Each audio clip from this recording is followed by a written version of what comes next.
नमस्कार. आज आपण भारताच्या विशाल आणि वैविध्यपूर्ण भूगोलामध्ये जरा खोलवर शिरणार आहोत. चला तर मग सुरू करूया भारताची ही भौगोलिक सफर. सगळ्यात आधी एका महत्त्वाच्या प्रश्नापासून सुरुवात करूया. आपण नेहमी ऐकतो की भारताला उपखंड म्हणतात, पण का म्हणतात? नेमकं काय आहे यामागे? खरं तर याच प्रश्नामध्ये भारताच्या भौगोलिक ओळखीचं सगळं सार दडलेलं आहे. आजच्या या विश्लेषणात आपण आधी समजून घेऊ की भारत एक अद्वितीय उपखंड का आहे. मग काही आकडे पाहू, नकाशावर त्याचं नेमकं स्थान कुठे आहे ते बघू, आपल्या शेजारी देशांबद्दल बोलू आणि शेवटी काही इंटरेस्टिंग फॅक्ट्स पण जाणून घेऊ. तर आपला पहिला मुद्दा आहे एक अद्वितीय उपखंड. इथे आपण भारताला उपखंड का म्हटलं जातं यामागची कारणं शोधणार आहोत.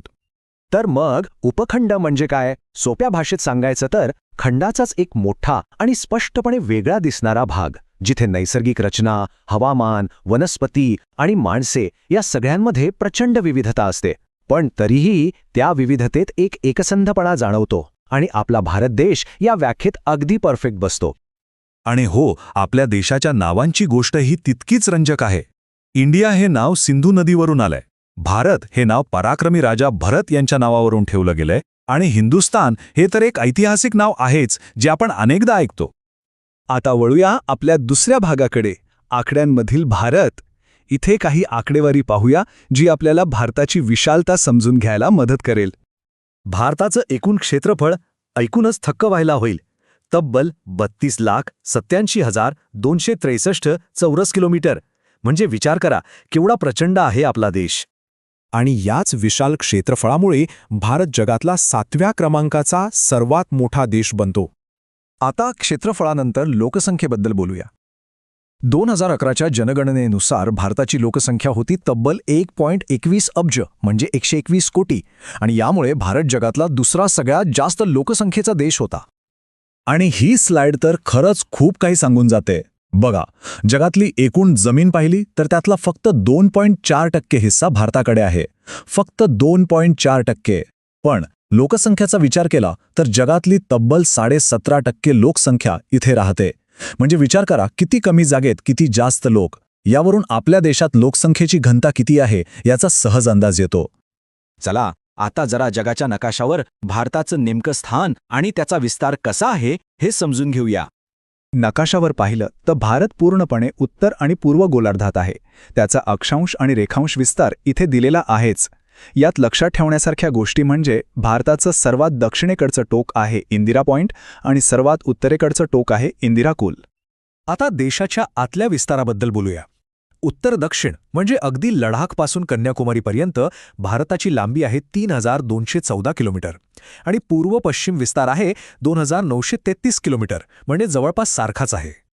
एक अतिशय महत्त्वाची भौगोलिक रेषा म्हणजे कर्कवृत्त, ती भारताच्या जवळजवळ मध्यातून जाते आणि याचा देशाच्या हवामानावर खूप मोठा परिणाम होतो. आणि आपल्या सगळ्यांच्या घड्याळात जी वेळ असते ना, ती ठरते भारतीय प्रमाण वेळेनुसार. ही वेळ 82.5 अंश पूर्व रेखावृत्तावरून ठरवली जाते, जे देशाच्या मध्यातून जातं. बरं, आता आपण आपल्या चौथ्या भागाकडे आलो आहोत. इथे आपण भारताच्या भूसीमा आणि सागरी सीमांना लागून असलेल्या शेजारी देशांबद्दल जाणून घेणार आहोत. भारताच्या सीमासुद्धा त्याच्या इतक्याच विशाल आहेत. तुम्ही पाहू शकता, आपली जमिनीवरची सीमा आहे तब्बल 15,200 किलोमीटर आणि बेटांसकट सागरी किनारपट्टी आहे 7,500 किलोमीटरपेक्षाही जास्त. भारताच्या जमिनीला एकूण 7 देशांच्या सीमा लागून आहेत. वायव्येला आहेत अफगाणिस्तान आणि पाकिस्तान, उत्तरेला चीन, नेपाळ आणि भूतान, तर पूर्वेला आहेत बांगलादेश आणि म्यानमार. आणि समुद्राच्या पलीकडे आपले शेजारी आहेत श्रीलंका, जे दक्षिणेला आहे, आणि मालदीव, जे नैऋत्येला आहे. चला आता आपल्या शेवटच्या पण तितक्याच इंटरेस्टिंग भागाकडे येऊया. इथे आपण काही महत्त्वाची आणि मजेशीर तथ्य पाहणार आहोत. हे खूप इंटरेस्टिंग आहे ना, नाही का? भारतात काही राज्य आणि केंद्रशासित प्रदेश असे आहेत ज्यांना एक नाही तर 2-2 राजधानी आहेत. उदाहरणार्थ, जम्मू आणि काश्मीरला श्रीनगर आणि जम्मू, तर हिमाचल प्रदेशला शिमला आणि धर्मशाला या 2 राजधानी आहेत. आपल्या आंतरराष्ट्रीय सीमांना काही खास नावं आहेत.